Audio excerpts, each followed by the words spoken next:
أشهد أن لا إله إلا الله وحده لا شريك له وأشهد أن محمدا عبده ورسوله أما بعد فأعوذ بالله من الشيطان الرجيم بسم الله الرحمن الرحيم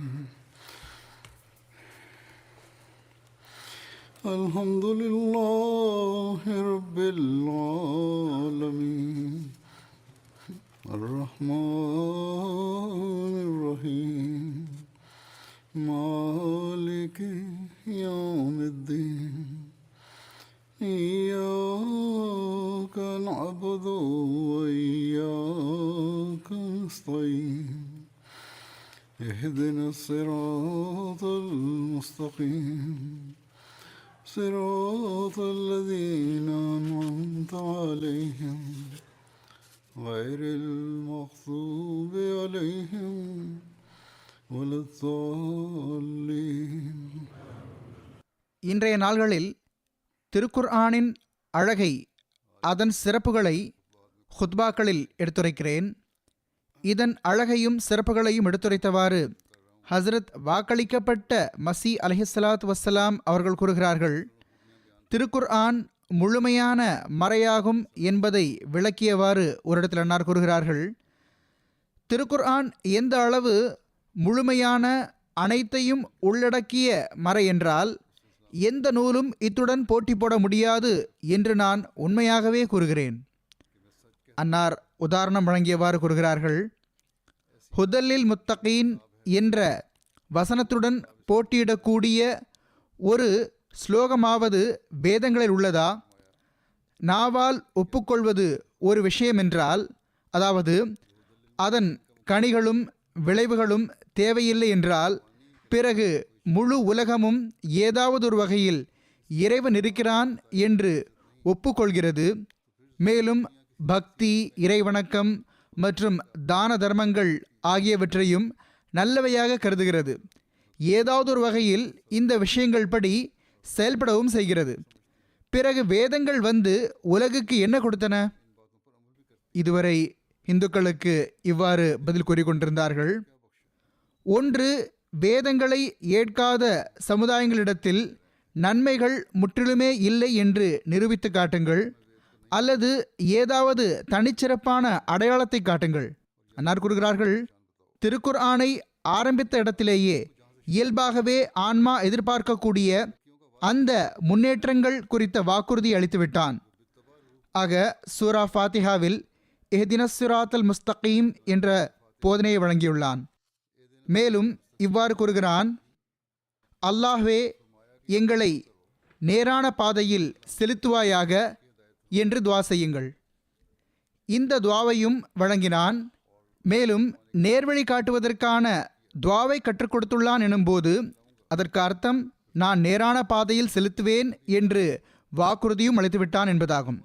பிறகு கூறுகிறான், அந்த நேரான பாதை என்பது எவர்கள் மீது உனது அருளும் கருணையும் உண்டானதோ அவர்களின் பாதையாகும். இந்த துவாவுடன் சேர்த்தே சூரா அல் பக்கராவின் முதல் வசனத்திலேயே ஸாலிகல் கிதாபு லா ரைப ஃபீஹி ஹுதல்லில் முத்தகீன் என்று நற்செய்தி வழங்கிவிட்டான். நேர்வழிக்கான துவாவை கற்றுக் கொடுத்துள்ளான் என்றால் அதை பெறுவதற்கான ஒரு செயல் திட்டத்தையும் கூறிவிட்டான். அதாவது இந்த இறைமறையின்படி செயல்படுங்கள், இதன்படி செயல்படுவதன் மூலமாக இரையச்சம் உடையவர்களான உங்களுக்கு நேர்வழி கிடைக்கும். ஆக ஒரு வகையில் ஆன்மாக்கள் துவா செய்கின்றன. அத்துடன் துவா ஏற்றுக்கொள்ளப்படுதல் என்பது தனது தாக்கத்தை காட்டுகிறது. மேலும் துவா ஏற்றுக்கொள்ளப்படும் என்ற அந்த வாக்குறுதி திருக்குர்ஆன் இறங்கிய வடிவில் நிறைவேறுகிறது. ஒருபுறம் துவா இருக்கிறது, மறுபுறம் அதன் விளைவு இருக்கிறது. இது அல்லாஹ் புரிந்துள்ள அருளும் கருணையுமாகும். ஆனால் வருத்தத்திற்குரிய விஷயம் என்னவென்றால், உலகம் இதை அறியாமல் கவனமற்று இருக்கிறது. மேலும் இதை விட்டும் விலகி இருந்து அழிந்து போகிறது.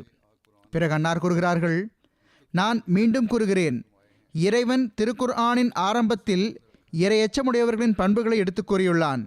அவற்றை சாதாரண பண்புகளில் வைத்துள்ளான். ஆனால் மனிதன் திருக்குர்ஆன் மீது ஈமான் கொண்டு அதை தனது நேர்வழிக்கான நடைமுறை சட்டமாக ஆக்கும்போது அவன் ஹுதல்லில் முத்தகீன் என்ற வசனத்தில் நோக்கமாக வைக்கப்பட்டுள்ள நேர்வழிக்கான அந்த உயர் படித்தரங்களையும் அந்தஸ்தையும் பெற்றுவிடுகிறான்.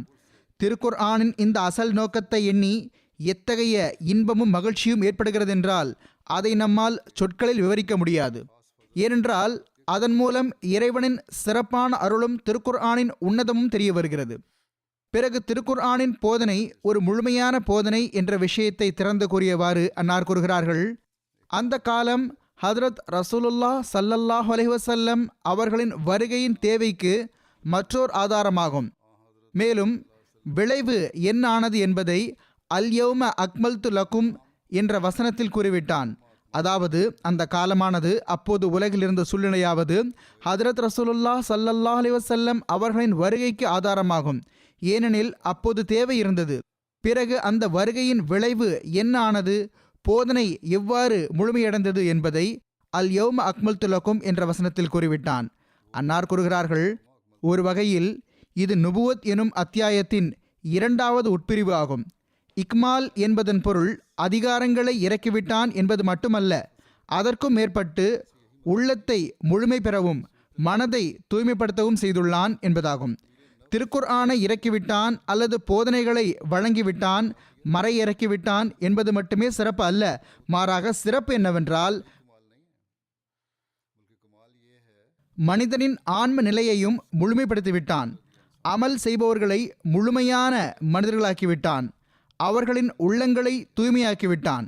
அன்னார் கூறுகிறார்கள், காட்டு மிராண்டிகளை மனிதர்களாகவும் அதற்கு பிறகு புத்திசாலிகளாகவும் நல்லொழுக்கம் மிக்க மனிதர்களாகவும் பிறகு இறை மக்களாகவும் ஆக்கிவிட்டான்.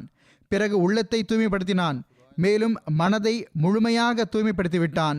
மேலும் உள்ளம் பண்படுவதற்கான படித்தரங்களை கடக்கச் செய்தான். மனிதனுக்கு பண்பாட்டுக்கான உயர் படித்தரங்களையும் கற்றுக் கொடுத்து விட்டான். உள்ளத்தை தூய்மைப்படுத்துவதற்கான உயர் படித்தரங்களையும் கற்றுக் கொடுத்து விட்டான். அவற்றை எல்லைக்கும் கொண்டு சென்று விட்டான். மேலும் இவ்வாறே இறை மறையையும் நிறைவடைய செய்துவிட்டான், முழுமைப்படுத்திவிட்டான். அன்னார் கூறுகிறார்கள், எதுவரை என்றால் திருக்குர்ஆனில் இல்லாத எந்த ஓர் உண்மையும் சத்தியமும் இல்லை. நான் அக்னிஹோத்தரியிடம் பன்முறை கூறினேன். இவர் இந்துக்களின் மத அமைப்பின் ஒரு தோற்றராக இருந்தவர் ஆவார். முதலில் ஒரு பிரிவில் இருந்தார். பிறகு இவர் தனக்கென ஒரு பிரிவை அல்லது அமைப்பை ஆரம்பித்தார். இவ்வாறு இருப்பினும் இவர் ஹஜரத் வாக்களிக்கப்பட்ட மஸீஹ் அலைஹிஸ்ஸலாம் அவர்களுடன் பல விவாதங்கள் செய்து வந்தார். அன்னார் கூறுகிறார்கள், நான் அவரிடம் பன்முறை கூறினேன், திருக்குர்ஆனில் இல்லாத ஏதாவது ஓர் உண்மையை எடுத்துக் கூறுங்களேன் என்று. ஆனால் அவரால் கூற முடியவில்லை. இவ்வாறே என் மீது ஒரு காலம் வந்தது. அப்போது நான் பைபிளை முன்னால் வைத்து பார்த்தேன். எந்த விஷயங்கள் மீது கிறிஸ்தவர்கள் பெருமிதம் கொள்கிறார்களோ அந்த உண்மைகள் அனைத்தும் நிரந்தரமான முறையிலும் முற்றிலும் நிறைவான முறையிலும் திருக்குர்ஆனில் இருக்கின்றன. ஆனால் முஸ்லிம்களின் கவனம் இதன் பக்கம் இல்லை என்பது வருத்தத்திற்குரிய விஷயமாகும். அவர்கள் திருக்குர்ஆனை ஆழ்ந்து சிந்திப்பதே இல்லை. அவர்களின் உள்ளத்தில் எந்த ஒரு மகத்துவமும் இல்லை. இல்லையென்றால் இது எத்தகைய பெருமிதத்திற்குரிய இடம் என்றால் இதற்கு நிகர் மற்றவர்களிடம் இல்லவே இல்லை.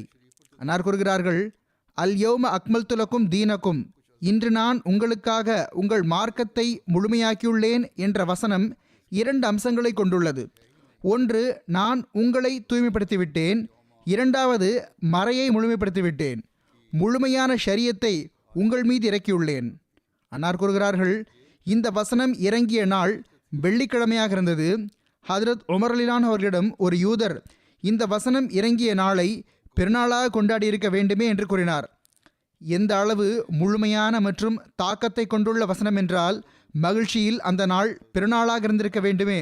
இதை அந்த யூதர் ஹதரத் உமர் ரலியல்லாஹு அவர்களிடம் கூறினார். அதற்கு ஹதரத் உமர் ரலியல்லாஹு அவர்கள் வெள்ளிக்கிழமை பெருநாள் தான் என்று கூறினார்கள். இந்த வசனம் வெள்ளிக்கிழமை என்று இறங்கியது. ஜுமா பெருநாள் தான். ஆனால் பெரும்பாலான மக்கள் இந்த பெருநாளை அறியாதவர்களாக உள்ளனர். பிற பெருநாள்களில் ஆடையை மாற்றுகிறார்கள். ஆனால் இந்த பெருநாளை பொருட்படுத்தாமல் அழுக்கான பழைய ஆடைகளை அணிந்து வருகிறார்கள். அன்னார் ஜுமா தொழுவது எவ்வளவு அவசியமானது என்று ஜுமா நாளின் முக்கியத்துவத்தையும் தெளிவுபடுத்துகிறார்கள். அன்னார் கூறுகிறார்கள், எனது பார்வையில் இந்த பெருநாள் பிற பெருநாள்களை விட சிறந்ததாகும். அதாவது ஜுமா அன்றும் சிறப்பான ஏற்பாடு இருக்க வேண்டும். ஜுமாவில் கலந்து கொள்வதற்கான சிறப்பான ஏற்பாடு இருக்க வேண்டும். ஓராண்டுக்கு பிறகு பெருநாள் தொழுவது மட்டும் இருக்கக்கூடாது. மேற்கொண்டு கூறுகிறார்கள், இந்த பெருநாளுக்காகவே சூரா ஜுமா இறங்கியுள்ளது. இதற்காகத்தான் தொழுகை கஸ்ர் செய்யப்படுகிறது. வெள்ளிக்கிழமையின் அசர் நேரத்தில்தான் ஹஜ்ரத் ஆதம் அலைஹிஸ்ஸலாம் அவர்கள் பிறந்தார்கள். முதல் மனிதன் இந்த பெருநாளில்தான் பிறந்தான் என்று இந்த பெருநாள் அந்த காலத்தையும் குறிக்கிறது. திருக்குரானும் இந்த நாளில்தான் முழுமை பெற்றது. பிறகு திருக்குரான் ஹதீஸ் மீது நீதிபதியாக இருக்கிறது என்பதை விளக்கிய வண்ணம் அன்னார் கூறுகிறார்கள், இன்னொரு தவறு பெரும்பாலான முஸ்லிம்கள் மத்தியில் இருக்கிறது.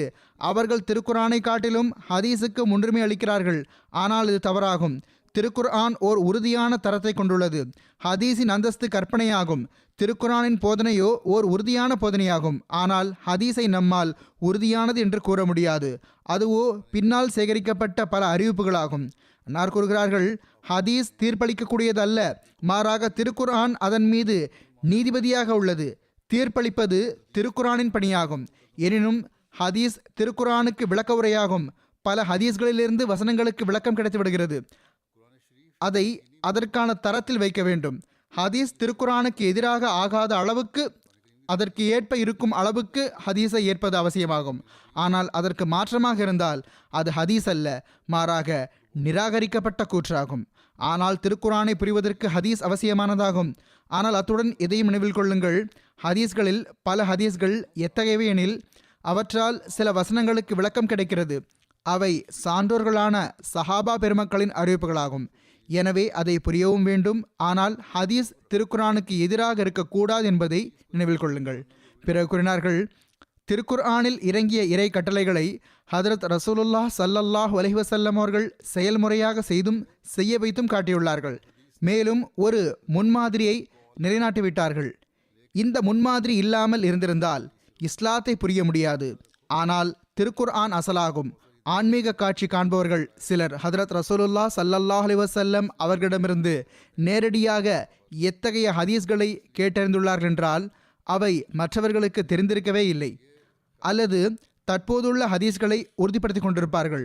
ஹதரத் வாக்களிக்கப்பட்ட மஸீஹ் அலைஹிஸ்ஸலாம் அவர்கள் தம்மை பற்றியும் இவ்வாறு எழுதியுள்ளார்கள், நானும் சில ஹதீஸ்களை ஹதரத் ரசூலுல்லாஹ் ஸல்லல்லாஹு அலைஹி வஸல்லம் அவர்களிடமிருந்து நேரடியாக கேட்டறிந்துள்ளேன்.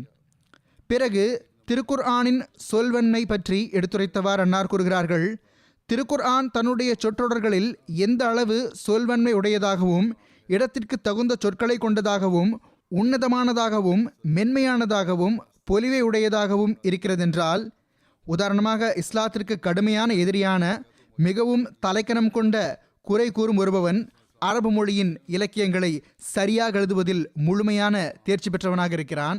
அவனுக்கு அதிகாரம் படைத்த ஆளுநர் தரப்பிலிருந்து இவ்வாறு ஒரு கட்டளை பிறப்பிக்கப்படுகிறது என்று வைத்துக்கொள்வோம். அதாவது உதாரணமாக, நீ 20 வருடங்களில், இது ஆயுளின் ஒரு நீண்ட காலமாகும், அதில் திருக்குரானின் ஏதாவது ஒரு இடத்திலிருந்து வெறும் 3-4 வரிகளை கொண்ட ஒரு கருத்தை எடுத்துக்கொண்டு அதற்கு நிகரான அல்லது அதைவிட சிறந்த ஒரு புதிய வாசகத்தை தயாரித்து கொண்டு வர வேண்டும். அதில் அந்த கருத்துகள் அனைத்தும் தனது அறிவாழங்கள் மற்றும் உண்மைகளை கொண்டவாறு வந்துவிட வேண்டும். சொற்றொடரும் திருக்குரானில் இருப்பதைப் போன்று சொற்செறிவு மிக்கதாக இருக்க வேண்டும். அவ்வாறு திருக்குரானுக்கு நிகரை உன்னால் முன்வைக்க முடியவில்லை என்றால் அதை செய்ய முடியாத காரணத்தினால் உனக்கு மரண தண்டனை வழங்கப்படும் என்று கட்டளையிடப்படுவதாக வைத்துக்கொள்வோம். பிறகும் கூட கடுமையான எதிரியாக இருந்தும் இழிவடைந்து விடுவோமே, மரணித்து விடுவோமே என்ற அச்சத்தினால் கூட அவனால் ஒருபோதும் திருக்குர்ஆனுக்கு நிகரானதை கொண்டு வரவே முடியாது. அதற்காக அவன் உலகத்தின் நூற்றுக்கணக்கான மொழி அறிஞர்களையும் இலக்கிய புலமை பெற்றவர்களையும் தனக்கு உதவியாளர்களாக ஆக்கி கொண்டாலும் சரியே. இப்போது ஒரு பக்கம் அவனுக்கு அச்சமும் இருக்கிறது. அன்னார் கூறுகிறார்கள், திருக்குரானை போன்ற ஒன்றை தயாரித்து கொண்டு வா, சில வசனங்களையாவது தயாரித்து கொண்டு வா, சில வரிகளையாவது தயாரித்து கொண்டு வா என்று ஆளுநர் தரப்பிலிருந்து அவனுக்கு 20 ஆண்டுகளும் வழங்கப்படட்டும். ஆனால் அப்படியும் அவனால் கொண்டு வர முடியாது. இதுவே திருக்குரானின் அதன் சொற்செறிவின் உன்னதமாகும். அன்னார் கூறுகிறார்கள், இது ஒன்றும் கற்பனையான அல்லது யூகமான விஷயம் கிடையாது. மாறாக திருக்குரான் இறங்கிய காலத்திலிருந்து நிகர் கொண்டு வாருங்கள் என்ற இந்த சவால் உலகிற்கு முன்னுள்ளது. இன்றும் கூட இஸ்லாத்தின் எதிரிகள் சிலர் இதற்கு நிகர் கொண்டு வர முயற்சி செய்கிறார்கள். அனுதினமும் யாராவது ஒருவர் ஏதாவது குழப்பம் ஏற்படுத்துகிறார். நாங்கள் இதற்கு நிகரான ஒன்றை முன்வைக்கிறோம் என்று வாதம் புரிகிறார்கள். ஆனால் அவர்களால் திருக்குர்ஆனின் சொற்செறிவையும் சொல்லாட்சியையும் நெருங்கக்கூட முடியாது. வெறும் வாதங்கள்தான். ஹதரத் வாக்களிக்கப்பட்ட மசீஹ் இஸ்லாம் அவர்கள் கூறுகிறார்கள், சொற்செறிவிலும் சொல்லாட்சியிலும் இதனுடன் போட்டி போடுவது அசாத்தியமாகும். உதாரணமாக, சூரா ஃபாத்திஹாவின் தற்போதைய வரிசை கிரமத்தை விட்டுவிட்டு வேறு ஏதாவது ஒரு வரிசையை பயன்படுத்தினால் இந்த வரிசை கிரமத்தில் உள்ள அந்த உயர் அர்த்தங்களும் மகத்துவமிக்க நோக்கங்களும் வேறு ஒரு வரிசையில் எடுத்துரைக்கப்படுவது சாத்தியமே இல்லை. ஏதாவது ஒரு சூறாவை எடுத்துக்கொள்ளுங்கள், குல் ஹுவல்லாஹு அஹத் ஆனாலும் சரி, எந்த அளவு மென்மையும் மிருதுவும் கடைபிடிக்கப்பட்ட வண்ணம் அதில் இறை ஞானங்களும் ஆழமான உண்மைகளும் உள்ளன என்றால் வேறு ஒருவரால் அதை எடுத்துரைக்கவே முடியாது. இதுவும் கூட திருக்குரானின் அற்புதம் மட்டுமே ஆகும். இதுவும் திருக்குரானின் அற்புதமே ஆகும். சில அறிவியினர்கள் மகாமாத்தே ஹரீரி அல்லது சபா முஅல்லகாத், இவை 2 அரபு கவிதை நூல்களாகும், இவற்றை நிகரற்றவை இணையற்றவை என்று கூறும் பொழுது எனக்கு வியப்பு ஏற்படுகிறது. மிகவும் உன்னதமான நூல்களாகும், அவற்றிற்கு நிகரான நூல்களே இல்லை என்கிறார்கள். அன்னார் கூறுகிறார்கள், இவ்வாறு அவர்கள் திருக்குரானின் நிகரற்ற தன்மை மீது தாக்குதல் தொடுக்க விரும்புகின்றனர். ஆனால் அவர்கள் இந்த அளவு கூட புரிவதில்லை. அதாவது, முதல் விஷயம், ஹரீரியின் நூலாசிரியர் எங்குமே அது ஈடு இணையற்றது என்று வாதம் புரியவே இல்லை. இரண்டாவது விஷயம், ஹரீரியின் நூலாசிரியர் சுயமே திருக்குரானின் அற்புதமான சொல்வன்மையை ஏற்றுக்கொண்டிருந்தார். அது மட்டுமின்றி ஆட்சேபனை செய்பவர்கள் நேர்மையையும் உண்மையையும் மனதில் கொள்வதில்லை. மாறாக அவற்றை விட்டுவிட்டு சொற்களின் பக்கம் மட்டுமே செல்கிறார்கள். மேற்கூறப்பட்ட நூல்கள் உண்மை மற்றும் நுட்ப ஞானம் அற்றவையாகும். அற்புதத்தின் சிறப்பு மற்றும் அற்புதத்திற்கான காரணமே அது எல்லாவிதமான விஷயங்களையும் கருத்தில் கொள்வதுதான். சொற்செறிவும் சொல்லாட்சியும் கை நழுவக்கூடாது. உண்மை மற்றும் நுட்பமான ஞானத்தையும் விடக்கூடாது. சொற்செறிவும் சொல்லாட்சியும் இருந்து உண்மையும் இருந்து நுட்பமான விஷயங்களும் இருக்கின்ற இந்த அற்புதம் திருக்குரானில் மட்டுமே உள்ளது. அது சூரியனை போன்று பிரகாசிக்கின்றது. மேலும் ஒவ்வொரு கோணத்திலும் தன்னுள் அற்புதமான ஆற்றலை கொண்டிருக்கிறது. பிறகு அன்னார் கூறுகிறார்கள், ஒருமுறை ஃபண்டர் எனும் பாதிரியார் ஹரீரி, அபுல் ஃபஸ்ல் மற்றும் பிற ஆங்கில நூல்களை திருக்குரானின் அற்புதம் மற்றும் அதன் சொல்வன்மைக்கு ஈடாக முன்வைத்தார். நீண்ட காலத்திற்கு முன் நடந்த விஷயமாகும். அப்பொழுதும் இவர் பொய் பேசுகிறார் என்றே நான் நினைத்தேன். ஏனெனில் முதல் விஷயம், இந்த எழுத்தாளர்கள் ஒருபோதும் தமது நூல் ஈடு இணையற்றது என்று வாதம் புரியவே இல்லை. இன்னும் சொல்ல போனால், எப்பொழுதுமே அவர்கள் தமது தகுதியின்மையை ஒப்புக்கொண்டிருந்திருக்கிறார்கள். மேலும் திருக்குரானை புகழ்ந்திருக்கிறார்கள். இரண்டாவது, அந்த மக்களுடைய நூல்களில் சொற்களுக்கு கட்டுப்பட்டு பொருள் செல்கிறது. வெறும் சொற்கள் மட்டுமே இணைக்கப்பட்டிருக்கும். எதுகை மூனைக்காக ஒரு சொல்லுக்கு நிகராக இன்னொரு சொல் தேடப்படுகிறது. அந்த கூற்றில் நுட்ப ஞானமும் இறைஞானமும் கருத்தில் கொள்ளப்படுவதில்லை. திருக்குரானில் உண்மை மற்றும் நுட்ப ஞானம் கடைபிடிக்கப்பட்டுள்ளது. உண்மையும் உள்ளது, நுட்ப ஞானமும் உள்ளது. வெறும் ஜோடியாக சொற்கள் மட்டும் இல்லை, அதில் அழகு மட்டுமே சேர்க்கப்படவில்லை. நான் கூறுகிறார்கள், அசல் விஷயம் உண்மை மற்றும் நுட்ப ஞானமிக்க சொற்களோடு சேர்த்து எதுகை மோனையையும் சரியாக நிறைவேற்றுவது என்பது இறையுதவியால் மட்டுமே கிடைக்கிறது. உண்மையும் நுட்ப ஞானமும் இருந்து கவிதையினையும் சரியாக இருக்கும் என்றால் பிறகு இறை ஆதரவு இருக்கிறது என்று தெரிய வரும். இதுவே அசல் விஷயமாகும். இல்லையென்றால் ஹரீரி போன்றவர்கள் எழுதியிருப்பது போன்றுதான் மனிதர்களின் கூற்று இருக்கும். பிறகு அன்னார் ஒரு சபையில் இது தொடர்பாக மேற்கொண்டு கூறுகிறார்கள், இது இஜாசுல் மசீஹ் என்ற விளக்க உரை நூல் தொடர்பாக கூறப்பட்டிருந்தது. எதிரிகளில் எவருக்கும் இறைவன் இதை எதிர்த்து போட்டியிடுவதற்கான ஆற்றலை வழங்கவில்லை. இந்த விளக்க உரை பற்றி கூறப்பட்டு கொண்டிருந்தது. ஹதரத் வாக்களிக்கப்பட்ட மசீஹ் இஸ்லாம் அவர்களின் ஒரு சபையில் இதை பற்றி பேசப்பட்டு கொண்டிருந்தது. அதில் ஹதரத் வாக்களிக்கப்பட்ட மசீஹ் இஸ்லாம் அவர்கள் கூறினார்கள், திருக்குரான் ஒரு அற்புதமாக இருப்பதில் 2 கொள்கைகள் உள்ளன. ஒன்று, இறைவன் எதிரிகளின் துணிச்சலை அகற்றிவிட்டான். அதாவது அந்த நேரத்தில் போட்டியாக எதையும் செய்து காட்டுவதற்கான தௌஃபீக் அவர்களுக்கு கிடைக்கவில்லை. இரண்டாவது கொள்கை சரியானதும் உண்மையானதும் உறுதியான கொள்கையும் ஆகும். நமது கொள்கையும் அதுவே ஆகும். அது என்னவென்றால், எதிரிகள் சுயமே அதை எதிர்த்து போட்டியிட முடியாமல் இருந்தார்கள். உண்மையில் அவர்களுடைய அறிவும் புத்திசாலித்தனமும் பறிக்கப்பட்டிருந்தது. எமது திருக்குர்ஆன் விரிவுரையின் மூலமாக திருக்குர்ஆனின் அற்புதம் நன்றாக புரியப்படலாம். அறிஞர்கள் எனப்படும் ஆயிரக்கணக்கான எதிரிகள் இருக்கிறார்கள். தன்மானம் ஊட்டக்கூடிய பல சொற்களும் பிரசுரங்கள் எழுதப்பட்டுள்ளன. ஆனால் எவராலும் அந்த அடையாளத்தோடு போட்டியிட முடியவில்லை. எனவே திருக்குர்ஆன் புரிய வேண்டும் என்ற கண்ணோட்டத்திலும் அன்னார் உடைய நூல்களை நாம் வாசிக்க வேண்டும். பிறகு ஒரு சந்தர்ப்பத்தில் அன்னார் கூறுகிறார்கள், இறைவன் திருக்குர்ஆனுக்கு வழங்கியுள்ள அற்புதம் உயர்தரமான நல்லொழுக்கத்தின் போதனை மற்றும் நாகரிகத்தின் அடிப்படை என்பதாகும். மேலும் அதன் சொற்செறிவு மற்றும் சொல்லாட்சி எனும் அற்புதமாகும். எந்த மனிதனாலும் அதனோடு போட்டியிட முடியாது. இவ்வாறே மறைவானதை பற்றிய செய்திகள் மற்றும் முன்னறிவிப்புகள் எனும் அற்புதமும் இருக்கிறது. இந்த காலத்தில் மாய வித்தையில் கைதேர்ந்த எவராலும் ஒருபோதும் இவ்வாறு செய்வதற்கான வாதம் புரியவே முடியாது. சொற்செறிவும் சொல்லாட்சியும் உள்ளது. மறைவான செய்திகளும் முன்னறிவிப்புகளும் கூட இருக்கின்றன. இவ்வாறான விஷயத்தை எந்த ஒரு மந்திரவாதியாலும் மாய வித்தைக்காரராலும் செய்து காட்ட முடியாது, வாதமும் செய்ய முடியாது. அன்னார் கூறுகிறார்கள், இவ்வாறு அல்லாஹ் தாலா நம்முடைய அடையாளங்களுக்கு ஒரு தெளிவான தனிச்சிறப்பை வழங்கிவிட்டான். இவ்வாறு எந்த ஒரு நபரும் சாக்குப்போக்கு கூற முடியாது. மேலும் இறைவன் எவ்வாறு தனது அடையாளங்களை தெளிவாக திறந்து காட்டியுள்ளான் என்றால் அதில் எந்த ஒரு ஐயமும் சந்தேகமும் தலையிட முடியாது. பிறகு திருக்குரானின் சொல்வன்மை தொடர்பாக அன்னார் கூறுகிறார்கள், மக்களின் சொற்செறிவும் சொல்லாட்சியும் சொற்களுக்கு கட்டுப்பட்டு இருக்கும். அதில் எதுகை மோனையை தவிர வேறு எதுவும் இருக்காது. உதாரணமாக அரேபிய கவிஞர் ஒருவர் எழுதுகிறார், சாஃபர்த்து இலா ரூம் வ அனா அலா ஜமலிம் மாலூம். அதாவது, நான் ரோம் நாட்டுக்கு புறப்பட்டேன். எப்படிப்பட்ட ஒட்டகத்தில் பயணித்தேன் என்றால் அதனால் சிறுநீர் கழிக்க முடியாமல் இருந்தது. இப்போது இந்த சொற்கள் அரபியில் வெறும் எதுகை மோனைக்காக கொண்டு வரப்பட்டுள்ளன. ஆனால் திருக்குரானின் அற்புதமாவது அதில் எல்லா சொற்களும் முத்துக்களை போன்று கோர்க்கப்பட்டுள்ளன, தமக்கான இடத்தில் பொருத்தப்பட்டுள்ளன. எதையும் ஓரிடத்தில் இருந்து எடுத்து வேறிடத்தில் வைக்க முடியாது, எதையும் வேறு சொற்களை கொண்டு மாற்ற முடியாது. ஆனால் அவ்வாறு இருந்தும் அதனுடைய எதுகை மோனை, சொற்செறிவு மற்றும் சொல்லாட்சி ஆகியவற்றின் இன்றியமையாமை அனைத்தும் அதில் இருக்கின்றன. பிறகு திருக்குரானின் சொற்செறிவு மற்றும் சொல்லாட்சியின் அழகை எடுத்துரைத்தவாறு ஒரு சபையில் அன்னார் கூறுகிறார்கள், எந்த அளவு அடையாளங்களும் ஆதாரங்களும் இங்கு எனக்கு வெளிப்படுகின்றனவோ இவை உண்மையில் ஹதரத் நபிகள் நாயகம் ஸல்லல்லாஹு அலைஹி வஸல்லம் அவர்களின் அதிசயங்களும் அற்புதங்களுமே ஆகும். இந்த முன்னறிவிப்புகள் திருக்குரானின் முன்னறிவிப்புகளே ஆகும். ஏனென்றால் இவை அன்னாரை பின்பற்றுதல் மற்றும் திருக்குரானின் போதனைகள் ஆகியவற்றின் கனிகளே ஆகும். இப்பொழுது வேறு எந்த ஒரு மார்க்கமும் இப்படிப்பட்டதாக இருக்கவில்லை. அதாவது அதை பின்பற்றக்கூடியவர் அந்த மார்க்கத்தினால் முன்னறிவிப்புகளை செய்ய முடியும் என்றோ அல்லது அதனிடம் அற்புதங்கள் வெளிப்படுகின்றன என்றோ வாதிக்க முடியாது. எனவே இந்த கோலத்தில் எல்லா வேத நூல்களின் அற்புதத்தை காட்டிலும் திருக்குர்ஆனின் அற்புதம் மேலோங்கியுள்ளது. அன்னாருடைய அற்புதங்களும் கூட திருக்குர்ஆனின் காரணமாகவே ஹதரத் நபிகள் நாயகம் ஸல்லல்லாஹு அலைஹி வஸல்லம் அவர்களை பின்பற்றுவதன் காரணமாகவே இருக்கின்றன.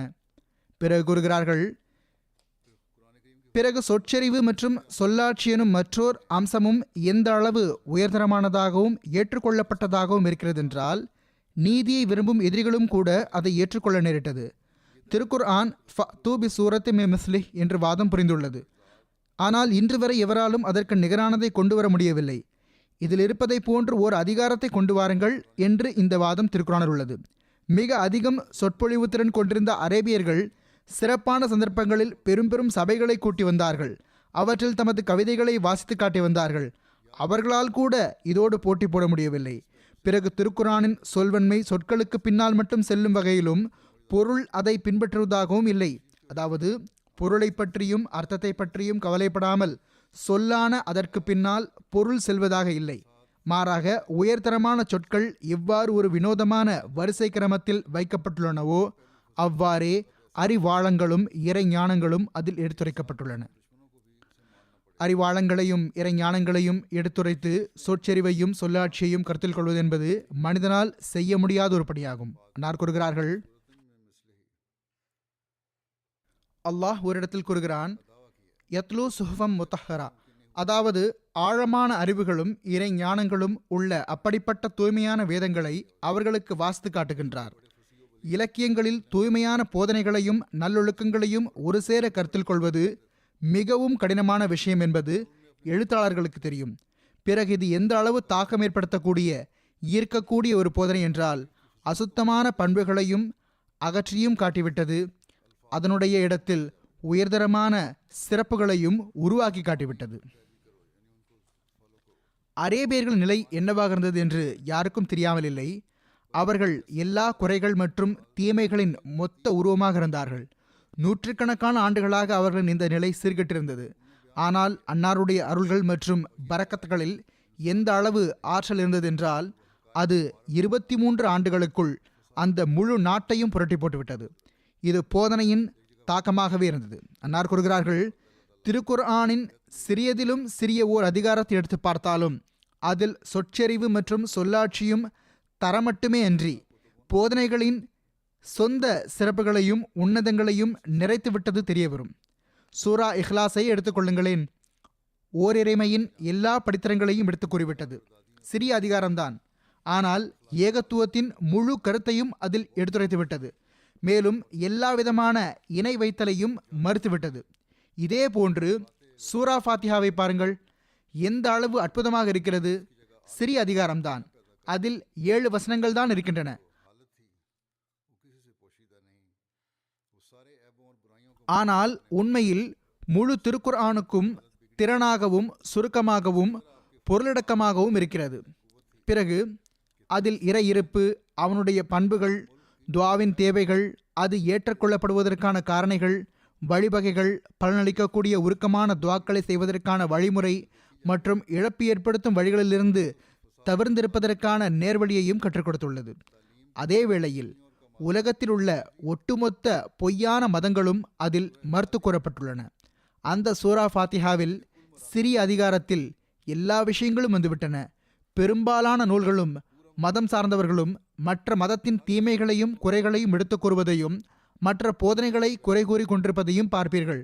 ஆனால் மதம் சார்ந்தவர்கள் எவரும் அந்த குறைகளை கூறும்போது அதற்கு நிகராக ஏதாவது ஓர் உன்னதமான போதனையும் முன்வைப்பதில்லை. மேலும் நான் இன்ன தீய விஷயத்திலிருந்து காப்பாற்ற விரும்புகிறேன் என்றால் அதற்கு பகரமாக இந்த நல்ல போதனையை வழங்குகிறேன் என்ற இந்த விஷயம் எந்த மதத்திலும் இல்லை. இந்த பெருமிதம் திருக்குர்ஆனுக்கு மட்டுமே இருக்கிறது. அது மற்ற பொய்யான மதங்களை மறுத்துரைத்து அவர்களின் தவறான போதனைகளை திறந்து கூறுகின்ற அதே வேளையில் உண்மையான மற்றும் அசலான போதனையையும் முன்வைக்கிறது. இது எப்படிப்பட்ட ஒரு அழகு என்றால் இதை இன்று தம்மை கற்றுத்தேர்ந்தவர்கள் என்று கூறிக்கொள்ளக்கூடியவர்களாலும் கூட நிராகரிக்க முடியாது. பல சந்தர்ப்பங்களில் நான் பார்த்திருக்கிறேன், அந்நியர்களுக்கு முன்னால் ஏதாவது ஒரு விவகாரத்திற்கு திருக்குர்ஆனின் போதனைக்கு ஏற்ப தீர்வு முன்வைக்கப்பட்டால் அவர்கள் அதை ஏற்றுக்கொள்கிறார்கள். திருக்குர்ஆனின் சிறப்புகள் எடுத்துரைத்தவாறு ஹஜ்ரத் வாக்களிக்கப்பட்ட மஸீஹ் இஸ்லாம் அவர்கள் கூறுகிறார்கள், திருக்குர்ஆன் எளிமையாக புரியக்கூடிய ஒரு மறையாகும். அன்னார் கூறுகிறார்கள், சில அறிவியினர்கள் எங்களால் திருக்குர்ஆனை புரிய முடியாது, எனவே அதன் பக்கம் கவனம் செலுத்த வேண்டாம், இது மிகவும் கடினமானது என்று கூறுகிறார்கள். இது அவர்களின் தவறாகும். திருக்குர்ஆனை புரிவது மிகவும் கஷ்டமான விஷயமாகும், அதை எங்களால் புரிய முடியாது, எனவே அதிகம் கவனம் செலுத்த வேண்டிய தேவையில்லை, ஓதிவிட்டோம், அதுவே போதும் என்று சாக்குப்போக்கு கூறுகிறார்கள். அன்னார் கூறுகிறார்கள், திருக்குர்ஆன் கொள்கை ரீதியான விவகாரங்களை எந்த அளவு உன்னதமான சொற்செறிவுடன் புரிய வைத்துள்ளதென்றால் அது ஈடிணையற்றது, நிகரற்றது. அதன் ஆதாரங்கள் உள்ளத்தில் தாக்கத்தை ஏற்படுத்துகின்றன. கொள்கை ரீதியான விவகாரங்களை பொறுத்தவரையில் மிகவும் திறந்து தெளிவுபட கூறியுள்ளது. அன்னார் கூறுகிறார்கள், இந்த திருக்குர்ஆன் எந்த அளவு சொற்செறிவும் சொல்லாட்சியும் மிக்கதென்றால் முற்றிலும் எழுத படிக்க தெரியாதவர்களாக இருந்த அரபு நாட்டின் அந்த காட்டுவாசி மக்களுக்கு அது புரிய வைத்துவிட்டது. பிறகு ஏன் உங்களால் அதை புரிய முடியாது? எழுத படிக்க தெரியாத அந்த மக்கள் கிராமங்கள் வசிக்கக்கூடியவர்களாக இருந்தார்கள், முற்றிலும் அறிவினர்களாக இருந்தார்கள். இன்னும் சொல்வதென்றால் மனிதர்களை விட்டும் மிகவும் தாழ்ந்தவர்களாக இருந்தார்கள்.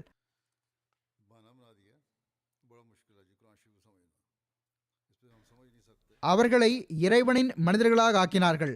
அவர்களுக்கே புரிந்துவிட்டதென்றால் இப்போது உங்களுக்கே அது புரியாது. உங்களில் பெரும்பாலான மக்களோ ஓரளவு எழுத படிக்க தெரிந்தவர்களாக இருக்கிறீர்கள். அன்னார் கூறுகிறார்கள், நேரான, உண்மையான மற்றும் எளிமையாக புரியக்கூடிய உரையாடல் திருக்குர்ஆனில் இருப்பதாகும். அதில் எந்த சிக்கலும் இல்லை. ஒன்று இறைவன் நமக்கு கற்றுக் கொடுத்துள்ள நேரான வழியாகும். மனிதன் திருக்குர்ஆனை கவனத்தோடு படிக்க வேண்டும். அது செய்யுமாறு கூறியுள்ளதையும் செய்யக்கூடாது என்று தடுத்துள்ளதையும் தனித்தனியாக ஆக்கி வைக்க வேண்டும். அதாவது எந்த விஷயங்களை செய்ய வேண்டும் என்று கூறியிருக்கிறதோ அவற்றை பார்க்க வேண்டும், எவற்றை விட்டும் தடுக்கப்பட்டுள்ளதோ அவற்றையும் பார்க்க வேண்டும். தனித்தனியாக பிரித்து வைத்து அவற்றின்படி அமல் செய்ய வேண்டும். அதன் மூலமாகவே அவர் தன் இறைவனை மகிழ்வித்து விடுவார். மிகவும் எளிமையான வழிமுறையாகும். செய்ய வேண்டிய கட்டளைகள் வெளிப்படையாக உங்களுக்கு தென்படக்கூடியவை. அவற்றின்படி செயல்படுங்கள். எவற்றிலிருந்து தடுக்கப்பட்டுள்ளதோ அவற்றிலிருந்து தவிர்த்து கொள்ளுங்கள். இதன் மூலமாகவே இறைவன் மகிழ்ச்சி அடைந்து விடுவான். மற்றபடி தர்க்கவாதிகளும் சூஃபிமார்களும் உருவாக்கி வைத்துள்ள ஓமைகள் பெரும்பாலான மக்களுக்கு தடுமாற்றத்திற்கு காரணமாக அமைகின்றன. ஏனென்றால் அவற்றில் சிக்கல்களும் கஷ்டங்களும் இருக்கின்றன.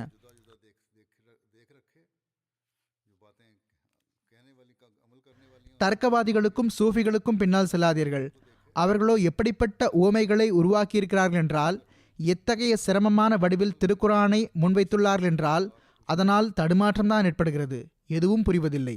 ஆக உலகத்தில் மக்களுக்கு சிரமம் ஏற்படுகிறது என்றால் தர்க்கவாதிகள் மற்றும் சூஃபிமார்களின் காரணமாகவோ அல்லது பெயருக்கு அறிஞர்களாக இருப்பவர்களின் காரணமாகவோ ஏற்படுகிறது. அன்னார் கூறுகிறார்கள், ஒரு சான்றோர் இருக்கிறார், அவர் ஏதாவது நல்ல எண்ணத்தில் எழுதியிருப்பார் என்று அவர் மீது நான் நல்லெண்ணம் கொள்கிறேன். ஆனால் அவரது கூற்று சரியானதல்ல. அவர் இவ்வாறு எழுதியுள்ளார்: ஷேக் அப்துல் காதர் ஜீலானி அவர்கள் முழுமையான மனிதராக இருக்கவில்லை. ஏனென்றால் அவர்களிடம் முழுமையான முறையில் விண்ணிலிருந்து இறங்குதல் இருக்கவில்லை. விண்ணை நோக்கிய ஏற்றம் மட்டுமே இருந்தது, அதாவது மேலே செல்லுதல் மட்டும் இருந்தது. அல்லாஹ்வின் தரப்பிலிருந்து அவர்களுக்கு அவ்வாறு இறை அறிவிப்பு வழங்கப்படவில்லை. மாறாக அவர்களின் துவாக்கள் மட்டுமே ஏற்றுக்கொள்ளப்பட்டு வந்தன. இதன் காரணமாகவே அவர்களால் பல அற்புதங்கள் நிகழ்ந்துள்ளன. முழுமையான முறையில் விண்ணிலிருந்து இறங்குதல் இருந்திருந்தால் எந்த அற்புதமும் வெளிப்பட்டிருக்காது. கூறக்கூடிய ஒருவர் இவ்வாறு கூறியிருக்கிறார். அன்னார் கூறுகிறார்கள், இந்த கூற்று எந்த அளவு திருக்குரானுக்கு முரணாக இருக்கிறது என்றால் அது வெளிப்படையானது. திருக்குரான் மற்றும் ஹதீஸுக்கு இது முற்றிலும் மாற்றமான ஒரு கூற்றாகும். உண்மையில் ஷேக் அப்துல் காதர் ஜீலானி அவர்கள் இறைவனுடைய முழுமையான அடியார்கள் ஒருவராக இருந்தார்கள்.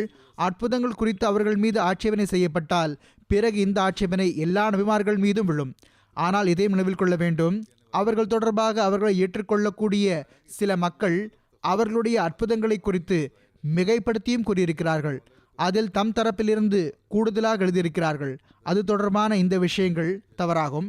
எனினும் அற்புதங்கள் நிகழ்கின்றனதான். இயற்கை நியதிக்கும் ஷரியத்துக்கும் கீழுள்ள அந்த அற்புதங்கள் நிகழ்கின்றன. நபிமார்கள் மூலமாகவும் நிகழ்கின்றன, அவையே அவர்கள் மூலமாகவும் நிகழ்ந்தன. அன்னார் கூறுகிறார்கள், இது அந்த சூஃபிகளின் தவறான ஓமைகளை பின்பற்றியதன் விளைவாகும். அதற்கு திருக்குர்ஆனும் ஹதீஸும் சான்றளிப்பதில்லை. ஒன்று ஒரு பிரிவு முற்றிலுமே ஏற்றுக்கொள்வதில்லை, அல்லது இரண்டாவது பிரிவு உள்ளது, அது ஏற்றுக்கொள்ளக்கூடியது. அது எந்த அளவு மிகைப்படுத்துகிறது என்றால் அதற்கு அளவே இல்லை. ஆக ஏற்றுக்கொள்ளாதவர்கள் சூஃபிமார்களின் காரணத்தினால் ஏற்றுக்கொள்ளாமல் இருக்கிறார்கள். மேலும் ஏற்றுக்கொள்ளக்கூடியவர்களும் கூட தவறான வகை மக்களின் விளக்கங்களினால் தவறான வகையில் ஏற்றுக்கொண்டிருக்கிறார்கள். எனவே இந்த விஷயத்தில் எப்பொழுதும் கவனம் செலுத்திக் கொண்டே இருக்க வேண்டும். அதாவது ஷரியத்தின் சட்டம் இயற்கை நியதிக்கு கீழ் மற்றும் நபிமார்களுடைய அற்புதங்களின் கீழ் அதை ஆராய்ந்து பார்க்க வேண்டும். நபிமார்களை காட்டிலும் அதிகமாக யாராலும் அற்புதத்தை காட்ட முடியாது. திருக்குரான் உண்மையான இறைவனை முன்வைக்கிறது என்பது தொடர்பாக அன்னார் கூறுகிறார்கள், இறைவனுக்கு நன்றி, திருக்குரான் பலவீனமான இறைவனை முன்வைக்கவில்லை. அதாவது ஆன்மாக்களுக்கும் எஜமானன் அல்லாத, அணுக்களுக்கும் எஜமானன் அல்லாத, அவற்றிற்கு ஈடேற்றவும் அளிக்க முடியாத, எவருடைய பாவ மன்னிப்பையும் ஏற்றுக்கொள்ள முடியாத ஓர் இறைவனை திருக்குரான் முன்வைக்கவில்லை. மாறாக நாம் திருக்குரான் அடிப்படையில் எத்தகைய இறைவனின் அடியார்கள் என்றால் அவன் நம்மை படைத்தவனாவான், நம் எஜமானனாவான், நமக்கு உணவளிப்பவனாவான், அளவற்றலானாவான், மேன்மேலும் கருணை காட்டக்கூடியவனாவான், தீர்ப்பு நாளின் எஜமானனாவான். நம்பிக்கை கொண்டவர்களுக்கு இது நன்றி செலுத்துவதற்கான இடமாகும். அவன் நமக்கு எப்படிப்பட்ட மறையை அளித்திருக்கிறான் என்றால் அது அவனது சரியான பண்புகளை வெளிப்படுத்துகிறது. இது இறைவனின் மாபெரும் அருட்கொடையாகும்.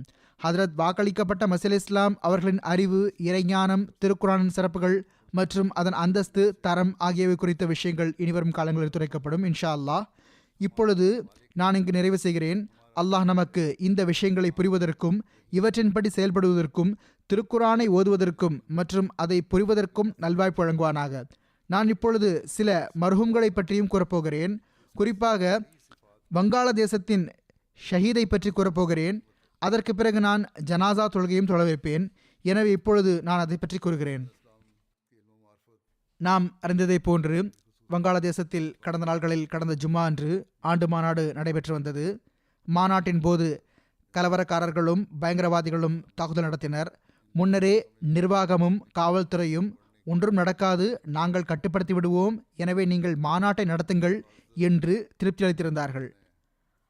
மாநாடு நடைபெற்று கொண்டிருந்தது. ஆனால் மக்கள் வந்ததும் காவல்துறை வேடிக்கை பார்த்து கொண்டு நின்று கொண்டிருந்தது. எதுவரை என்றால் சில மணி நேரம் கழிந்த பிறகு மேலிடத்திலிருந்து அவர்களுக்கு ஆணை பிறப்பிக்கப்பட்ட பிறகு அப்போதுதான் அவர்கள் நடவடிக்கை மேற்கொண்டார்கள். ஆனால் அப்பொழுது வரை நிறைய விஷயங்கள் நடந்துவிட்டிருந்தன. எவ்வாறாயினும் இந்த கலவரத்தில் நம் சகோதரர் இளைஞர் ஜாஹித் ஹசன் சாஹிப் அவர்களும் ஷஹீதாகிவிட்டார்கள். இன்னா லில்லாஹி வ இன்னா இலைஹி ராஜிஊன். இவர் வங்காளதேசத்தைச் சார்ந்த அபுபக்கர் சித்திக் சாஹிப் அவர்களின் மகனாவார். தேசிய அமீர் அப்துல் அவ்வல் சாஹிப் எழுதுகிறார்கள், அஹ்மத் நகர் பஞ்சூகர் மாவட்டத்தில் நடைபெற்ற மாநாட்டில் நுழைவாயில் மற்றும் வளாகத்தில் காவல் காக்கும் பணியில் இருந்தபோது எதிரிகளின் தாக்குதல்களின் விளைவாக ஜாஹித் ஹசன் சாஹிப் மார்ச் 3 அன்று தமது 25வது வயதில் ஷஹீதானார். இன்னா லில்லாஹி வ இன்னா இலைஹி ராஜிஊன். மர்ஹூம் 2019 பைஅத் செய்தார். 3 மாதத்திற்கு பிறகே வசியத் செய்வதற்கான விண்ணப்பத்தை கொடுத்து விட்டார். இவரது குடும்பம் அஹ்லே ஹதீஸ் பிரிவை சார்ந்ததாக இருந்தது. மர்ஹூம் அஹ்மதியத்தை ஏற்றுக்கொண்ட பிறகு தம்முடைய பெற்றோருக்கு தப்லீக் செய்ய ஆரம்பித்து விட்டார். அதன் விளைவாக இவருடைய பெற்றோரும் 2020ஆம் ஆண்டு பையத் செய்யும் நட்பாக்கியம் பெற்றார்கள். பையத்திற்கு பிறகு ஷஹீத் மர்ஹூம் தொடர்ச்சியாக எனக்கு கடிதம் எழுதி வந்தார். இவர் பையத் செய்து அகமதியான சம்பவம் இவ்வாறு உள்ளது. இவருடைய வகுப்பு தோழர் ஒருவர் பூக்ரா நகரத்தில் பந்தாரா அறிவியல் பல்கலைக்கழகத்தில் படித்து வந்த முகமது ரிஃபத் ஹசன் என்பவர் ஆவார். இவர்கள் இருவரும் சயின்ஸ் அண்ட் டெக்னாலஜியில் பிஎஸ்சி படித்துக் கொண்டிருந்தார்கள். அந்த அகமதி நண்பர் இளைஞர் இவருக்கு தப்லீக் செய்தார். 2 வருட தப்லீகிற்கு பிறகு இவருக்கு அகமதியத்தின் உண்மை வெளிப்பட்ட பிறகு இவர் பையத் செய்துவிட்டார்.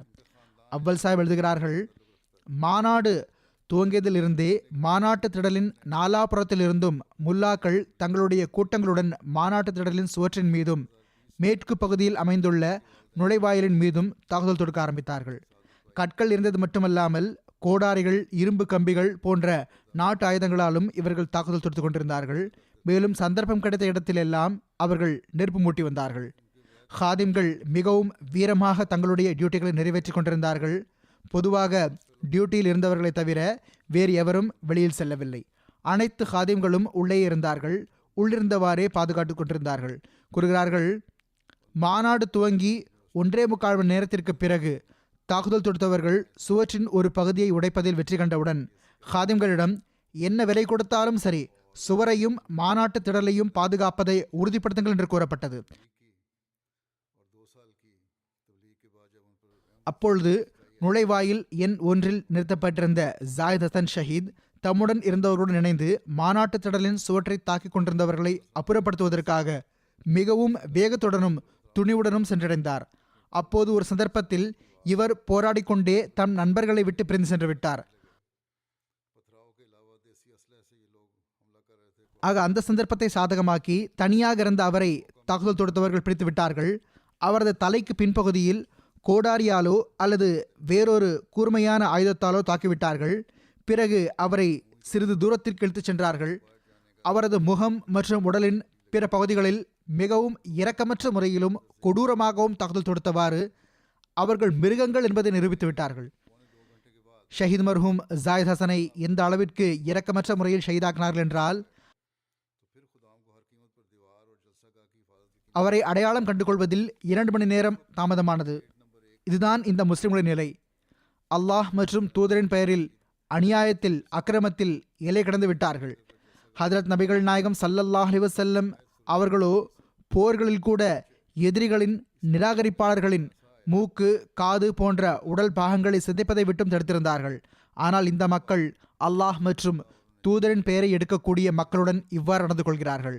அல்லாஹ் தான் இவர்களை பிடித்து இவர்களை மண்ணோடு மண்ணாக்க வேண்டும். அவ்வல் சாஹிப் கூறுகிறார்கள், இவரது டியூட்டி ஐடென்டிட்டி கார்டையும் கொலைகாரர்கள் அவரது கழுத்திலிருந்து கிளட்டி தனியாக்கிவிட்டார்கள். ஆனால் ஹுத்தாமின் டியூட்டி உடை அணிந்திருந்ததால் ஓரளவு அடையாளம் கண்டுகொள்ளப்பட்டார். பிறகு எவ்வாறு இருப்பினும் இவரது உடல் பெறப்பட்ட பின் தஹஜுத் மற்றும் ஃபஜர் தொழுகைக்கு பிறகு இவரது ஜனாசா தொழப்பட்டது. நாடு முழுவதிலிருந்தும் மாநாட்டிற்காக வருகை தந்திருந்த ஆயிரக்கணக்கான அகமதிகள் இதில் கலந்து கொண்டார்கள். ஜனாசா தொழுகையின் போது அங்கு இருந்தவர்களுக்கு இத்தகைய நிலை ஏற்பட்டது என்றால் அதற்கு உதாரணமே கிடையாது. அங்கு மிகுந்த உருக்கம் நிலவி இருந்தது. அனைவரும் இறைவன் முன் மன்றாடி கொண்டிருந்தார்கள். அதற்கு பிறகு சட்ட ரீதியான நிர்பந்தத்தின் கீழ் சடலம் பிரேத பரிசோதனை செய்யப்பட்டது. மதியத்துக்கு பிறகு பயணக்குழுவுடன் ஷஹீத் மர்ஹூமின் உடல் அவரது சொந்த ஊருக்கு ஆம்புலன்ஸ் மூலமாக அனுப்பப்பட்டது. அங்கு இரவு 10 மணி அளவில் அவர் நல்லடக்கம் செய்யப்பட்டார். ஷஹீத் மர்ஹூமின் மிக நெருங்கிய நண்பர் அன்பிற்குரிய ரிஃபத் ஹசன் சாஹிப் கூறுகிறார், பல்கலைக்கழகத்தில் கல்வி பயிலும் போது இவருடன் நெருங்கிய நட்பு உருவானது. இவர் இயல்பாகவே மிகவும் நல்ல ஒழுக்கமான மனிதராக இருந்தார். ஆனால் இறை வழிபாடுகளில் ஈடுபாடு குறைவாக இருந்தது. ஆனால் அகமதியத்தை ஏற்றுக்கொண்ட பிறகு அவரது நிலை தலைகீழாக மாறியது. ஜமாத்தான தொழுகைகளை நிறைவேற்றுவதற்கு பழக்கப்பட்டு விட்டார். இவர் மிகவும் தன்னடக்கமுள்ள, கனிவான சுபாவமுள்ள, பணிவணக்கமுடைய இளைஞராக இருந்தார். நண்பர் கூறுகிறார், நான் 5 வருடங்களில் அவரை யாருடனும் சத்தமாக பேசி பார்த்ததில்லை. பைஅத் செய்த சில மாதங்களிலேயே இவர் வசியத் செய்யும் நட்பாக்கியம் பெற்றுவிட்டார். இதன் மூலம் இவரது நட்பேறு பற்றி தெரிய வருகிறது.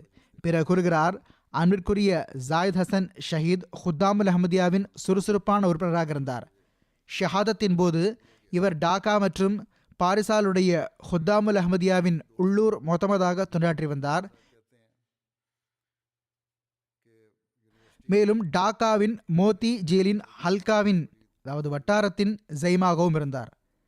இதே மஜ்லிஸின் காயிதும் மொத்தமிம் மகாமியுமான ஜனாப் ஜுஹூருல் இஸ்லாம் சாஹிப் கூறுகிறார், இவர் மஜ்லிஸ் பணிகளில் மிகவும் முறையாகவும் தன் சீனியர்களுக்கு அதிகம் கட்டுப்பட்டவராகவும் இருந்தார். ஒப்படைக்கப்பட்ட டியூட்டியையும் தொண்டுகளையும் முழுமையாக முகமலர்ச்சியுடன் நிறைவேற்றி வந்தார். சலாம் சொல்வதில் எப்போது முந்திக் கொள்வார், எப்பொழுதும் புன்சிரித்தவாறு இருப்பார். அவர் கூறுகிறார், 1 வருடம் அல்லது 1.25 வருடம் முன்பு இவர் பிஎஸ்சி தேர்ச்சி பெற்ற பிறகு ஒரு கம்பெனியில் சர்வீஸை தொடங்கினார். வேலை விஷயமாக டாக்காவிலிருந்து எப்போதாவது வெகு தொலைவில் உள்ள இடத்திற்கு செல்ல வேண்டி வந்தால் சந்தர்ப்பத்திற்கு ஏற்ப அருகிலுள்ள மஜ்லிஸுக்கு சுற்றுப்பயணம் செல்வார். இவரது முகநூல் கணக்கில் பர்சனல் ப்ரொஃபைலாக வமை யதவக்கல் அலல்லாஹி ஃபஹுவ ஹஸ்பஹு என்ற வசனத்தின் பொருள் எழுதப்பட்டுள்ளது. அதாவது, அல்லாஹ்விடம் நம்பிக்கை வைப்பவருக்கு அவனே போதுமானவன். முரபி ஷரீஃப் அஹமத் சாஹிப் கூறுகிறார்கள், அந்த நேரத்தில் நான் திவாடியா ஜமாத்தில் நியமிக்கப்பட்டிருந்தேன். அப்போது ஷஹீத் மர்ஹூம் தமது நண்பர் ரிஃபத் ஹுசைன் சாஹிபுடன் தப்லீகின் கீழ் உள்ள சகோதரராக வருகை தந்திருந்தார்.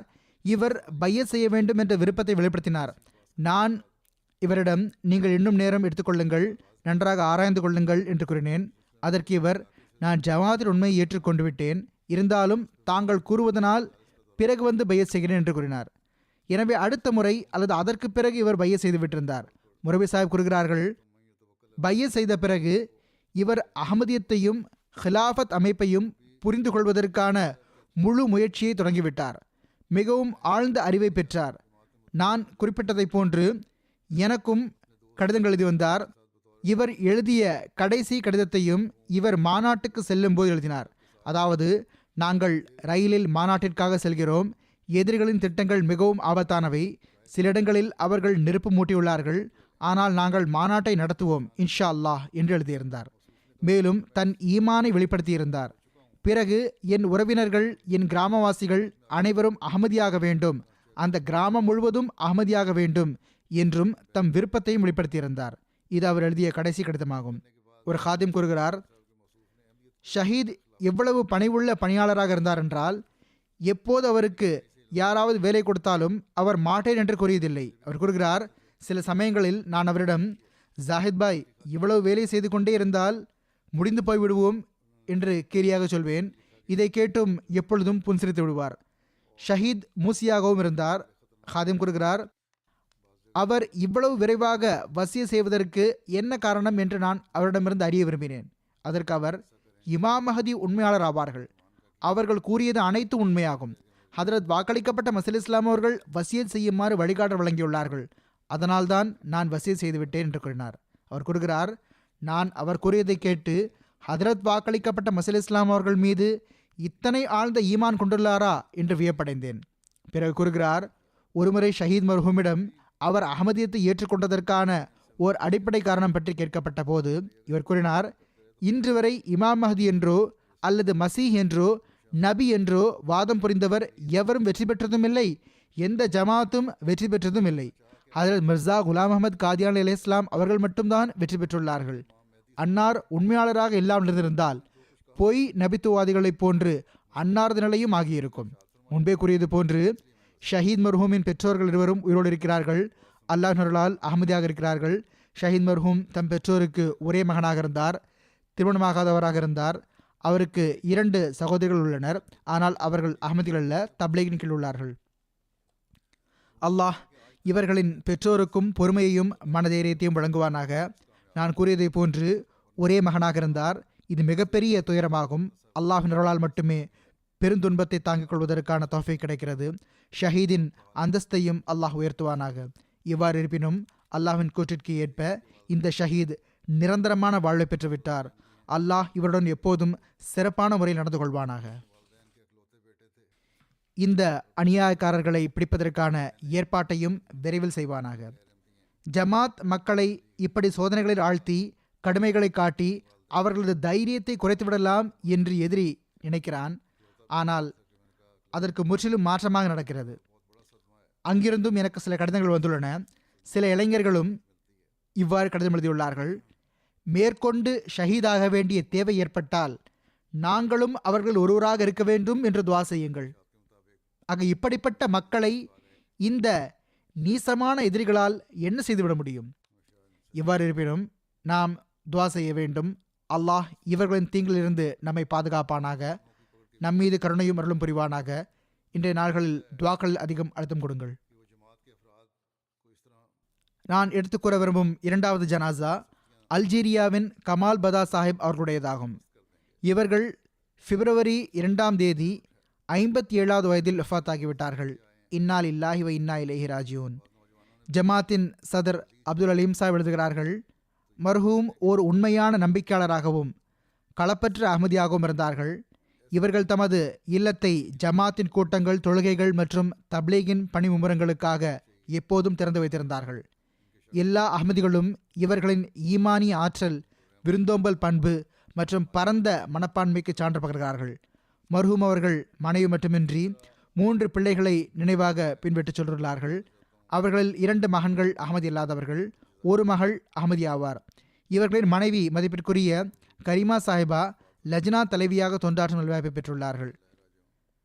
அல்ஜீரியாவிலிருந்து ஹஸ்ஸான் சமூலி சாஹிப் கொள்கிறார்கள், கமால் பதா சாஹிப் அவர்கள் மிகவும் களப்பற்றவராகவும் அதிகம் தொண்டாற்றக்கூடிய அகமதியாகவும் இருந்தார்கள். அண்டை வீட்டார் தரப்பிலிருந்து பல்வேறு துன்பங்கள் இருந்தும் கூட இறுதி மூச்சு வரை இல்லத்தை தொழுகைக்காக திறந்து வைத்திருந்தார்கள். ஜுமா தொழுகைக்காக வரக்கூடிய விருந்தாளிகளுக்கான உணவை சில வேளை தாமே சமைத்து வந்தார்கள். ஹித்மத்தே ஹல்கின் பல பணிகளிலும் இரத்த தானம் வழங்கும் பணிகளிலும் பங்கேற்று வந்தார்கள். மர்ஹூம் அவர்களின் இல்லத்தில் பல நிகழ்ச்சிகளும் பெருநாள் தொழுகையும் நடந்து வந்தன. அரசாங்கத்திடம் செல்லக்கூடிய ஜமாத் குழுவிலும் மர்ஹூம் இணைந்திருந்தார்கள். மர்ஹூம் நாங்கள் ஜமாத்தின் வரலாறு எழுதுகிறோம் என்று கூறி வந்தார்கள். ஏனெனில் இன்றைய காலங்களில் அல்ஜீரியாவில் செய்யப்படும் அந்த கொடுமைகள் காரணமாக இவ்வாறு கூறினார்கள். இப்போது மர்ஹூம் சுயமே அந்த திட்டத்தின் அங்கமாக ஆகிவிட்டார்கள். அல்லாஹ் அவர்களுக்கு பாவ மன்னிப்பு வழங்கி அவர்களோடு கருணையுடன் நடந்து கொள்வானாக. அடுத்த ஜனாசா டாக்டர் ஷமீமா மலிக் சாஹிபா அவர்களுடையதாகும். இவர்கள் 2010 தாருஸ் ஜிக்ர் லாகூரில் ஷஹீதான மதிப்பிற்குரிய மக்சூத் அகமது மலிக் சாஹிப் அவர்களின் மனைவி ஆவார்கள். தமது கணவர் ஷஹீதான பிறகு சில காலங்கள் கழித்து இவர்கள் கனடா சென்று விட்டார்கள். அங்கு இவர்கள் வஃபாத்தாகி இருக்கிறார்கள். மர்ஹூமா அவர்கள் PhD வரை கல்வி பயின்றுள்ளார்கள். கல்லூரியில் கற்பித்து வந்தார்கள். பேராசிரியை ஆவார்கள். ஹெட் ஆஃப் டிபார்ட்மெண்ட் பதவி வரை முன்னேறினார்கள். ஆனால் அத்துடன் வீட்டு பணிகள், குழந்தைகளுக்கான பொறுப்புகள் ஆகிய அனைத்தையும் மிக அழகான முறையில் நிறைவேற்றினார்கள். பாரபட்சமின்றி அனைத்து தரப்பு மக்களையும் தாராள மனப்பாங்குடன் உபசரித்து வந்தார்கள். ஏழைகளை கவனித்துக் கொள்ளக்கூடிய, எல்லாரும் கருத்து கேட்கக்கூடிய ஒரு பெண்மணியாக இருந்தார்கள். ஜமாத் அல்லாதவர்களுக்கும் அகமதி அல்லாத உறவினர்களுக்கும் எப்பொழுதும் இறைவன் பால் அழைப்பு எடுத்து வந்தார்கள். ஹதரத் வாக்களிக்கப்பட்ட மசீஹ் இஸ்லாம் அவர்களின் நூல்களை வாசித்து வந்தார்கள். இவர்களின் வாழ்நாளிலேயே பஞ்சாப் பல்கலைக்கழகத்தில் இவர்களை பற்றி ஓர் ஆய்வுக் கட்டுரை எழுதப்பட்டது. ஆய்வுக் கட்டுரை பொதுவாக பின்னரே எழுதப்படும், ஆனால் இவர்களை குறித்து இவர்களின் வாழ்நாளிலேயே எழுதப்பட்டது. இவர்களுக்கு கல்வி மீது அளவு கடந்த ஆர்வம் இருந்தது. பல மக்களுக்கு திருக்குரான் ஓத கற்றுத் தந்துள்ளார்கள். நோன்பு, தொழுகை மற்றும் திருக்குரான் ஓதுதல் ஆகியவற்றை முறையாக பேணி வந்தார்கள். தஹஜ்ஜுத் தொழுகையை தொடர்ச்சியாக தொழுது வந்தார்கள். இஸ்லாமிய அடையாளங்களை கடைபிடிக்கக்கூடிய, பர்தாவை பேணக்கூடிய பெண்மணியாக இருந்தார்கள். களப்பற்றவராகவும் நன்றுணர்வுள்ளவராகவும் இருந்தார்கள். ஹிலாஃபத்துடன் சிறப்பான பற்றுறுதியின் தொடர்பு இருந்தது. மர்ஹூமா மூசியாவாகவும் இருந்தார்கள். பின்விட்டு சென்றவர்களில் ஒரு மகனும் 4 மகள்களும் உள்ளனர். இவர்கள் லாகூரின் அமீர் ஜமாத் மலிக் தாஹிர் அஹமத் சாஹிப் அவர்களின் சகோதரியாக இருந்தார்கள். அல்லாஹ் இவர்களுக்கு பாவமன்னிப்பு வழங்கி இவர்களோடு கருணையுடன் நடந்து கொள்வானாக. இவர்களின் பிள்ளைகளையும் சந்ததிகளையும் எப்பொழுதும் ஹிலாஃபத்துடனும் ஜமாத்துடனும் இணைத்து வைப்பானாக. அடுத்த குறிப்பு அன்பிற்குரிய ஃபர்ஹாத் அஹமத் உடையதாகும். இவர் ஜெர்மனியைச் சேர்ந்த இர்ஷாத் அஹமத் அமீனி சாஹிபின் மகனாவார். இவர் கடந்த நாள்களில் தமது 26வது வயதில் வஃபாத் ஆகிவிட்டார். இன்னா லில்லாஹி வ இன்னா இலைஹி ராஜிஊன். இவர் பிராங்க்ஃபுர்ட் பல்கலைக்கழகத்தில் படித்துக் கொண்டிருந்தார். அருளுக்குரிய ஒக்ஃபேனோத்திடத்தில் இணைந்திருந்தார். வஃபாத்திற்கு முன் மஜ்லிஸ் ஹுத்தாமுல் அஹமதியாவில் உள்ளூர் அளவிலும் மண்டல அளவிலும் தொண்டாற்றும் நல்வாய்ப்பு பெற்றிருந்தார். மர்ஹூம் மிகவும் நட்பண்புள்ள, மகிழ்ச்சியான இயல்புள்ள, கட்டுப்படக்கூடிய மற்றும் நன்றாக பழகக்கூடிய இளைஞராக இருந்தார். ஜமாத் மற்றும் கிளையமைப்பு பணிகளுக்காக எப்பொழுதும் தயாராக இருந்து வந்தார். வஃபாத்திற்கு ஒரு நாள் முன் ஒரு ஜமாத் நிகழ்ச்சியில் நாள் முழுவதும், பிறகு இரவும் நீண்ட நேரம் வரை தொண்டாற்றி வந்தார். அடுத்த நாள் மீண்டும் பள்ளியில் ஃபஜ்ர் தொழுகைக்கு பிறகு ஹுத்தாமுல் அஹமதியாவின் ஒரு கூட்டத்தில் பங்கேற்றார். மீட்டிங்குக்கு பிறகு தம் இல்லத்திற்கு செல்ல முற்பட்டார். தமது காருக்கு அருகில் வந்தவுடன் அங்கு அவரது உடல்நிலை சரியில்லாமல் போக ஆரம்பித்தது. முரபி சாஹிப் அவர்கள் இவரை தமது மிஷன் ஹவுஸின் ஜன்னலில் இருந்து பார்த்தார்கள். அவர்கள் இவருக்கு உதவி செய்ய வந்தார்கள். இதற்கிடையில் இவர் தம் காரில் அமர்ந்து விட்டார்தான். ஆனால் உடல்நிலை மிகவும் மோசமானது. ஒருவேளை அப்பொழுது கடுமையான மாரடைப்பு வந்திருக்கலாம், இவ்வாறே மருத்துவர்கள் கூறுகிறார்கள். 3-4 நிமிடத்தில் ஆம்புலன்ஸும் வந்துவிட்டது. அவர்கள் மருத்துவ உதவிகளையும் செய்ய ஆரம்பித்து விட்டார்கள். அவர்கள் ஏறக்குறைய 45 நிமிடங்கள் முயற்சியும் செய்தார்கள். ஆனால் இறைவன் விதித்த விதியை மேலோங்கியது. இவர் தம் உண்மையான படைத்தவனை சென்றடைந்தார். அன்பிற்குரிய ஃபர்ஹாத் தம் பெற்றோருக்கு ஒரே பிள்ளையாவார். அல்லாஹ் இவர்களின் பெற்றோருக்கும் பொறுமையையும் மனதைரியத்தையும் வழங்குவானாக. இவருக்கு பாவ மன்னிப்பு வழங்கி கருணையுடன் நடந்து கொள்வானாக. படித்தரத்தை உயர்த்துவானாக.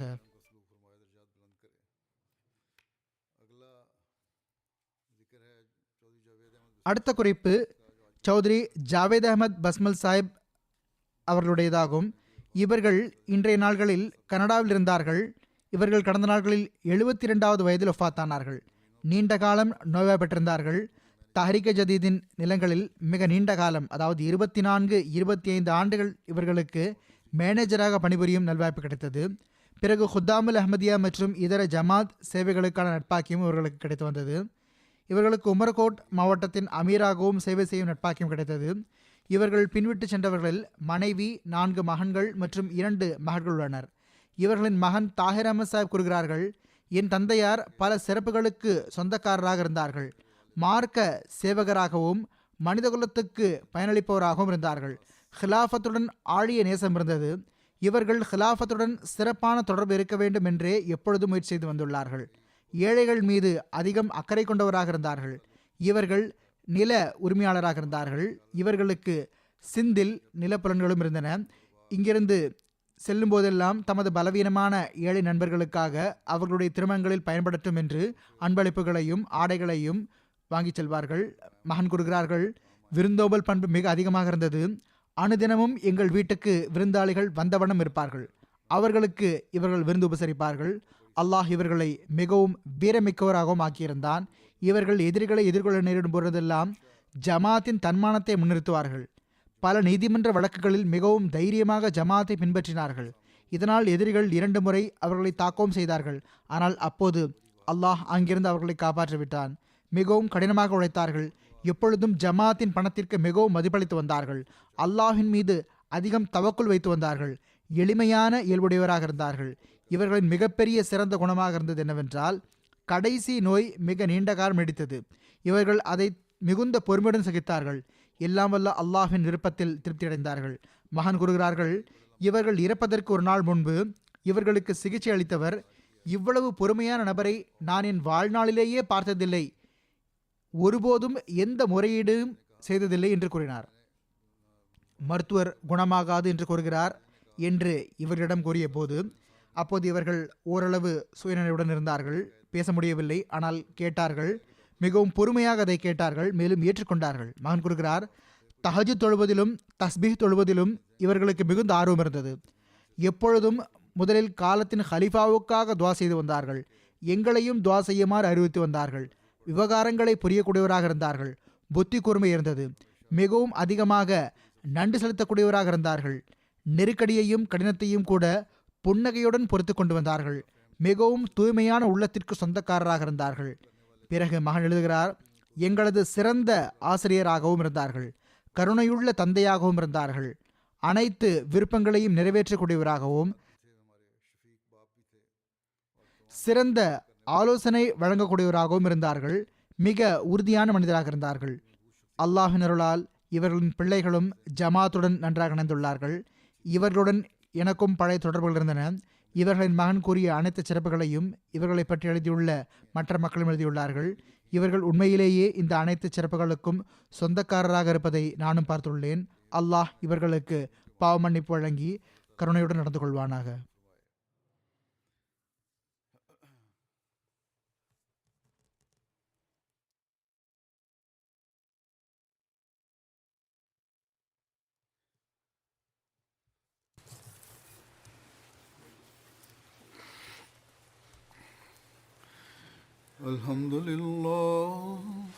الحمد لله نحمده ونستعينه ونستغفره ونؤمن به ونتوكل عليه ونعوذ بالله من شرور أنفسنا ومن سيئات أعمالنا من يهده الله فلا مضل له ومن يضلله فلا هادي له ونشهد أن لا إله إلا الله ونشهد أن محمدا عبده ورسوله عباد الله رحمكم الله إن الله يأمر بالعدل والإحسان وإيتاء ذي القربى وينهى عن الفحشاء والمنكر والبغي يعظكم لعلكم تذكرون اذكروا الله يذكركم وادعوه يستجب لكم ولذكر الله أكبر.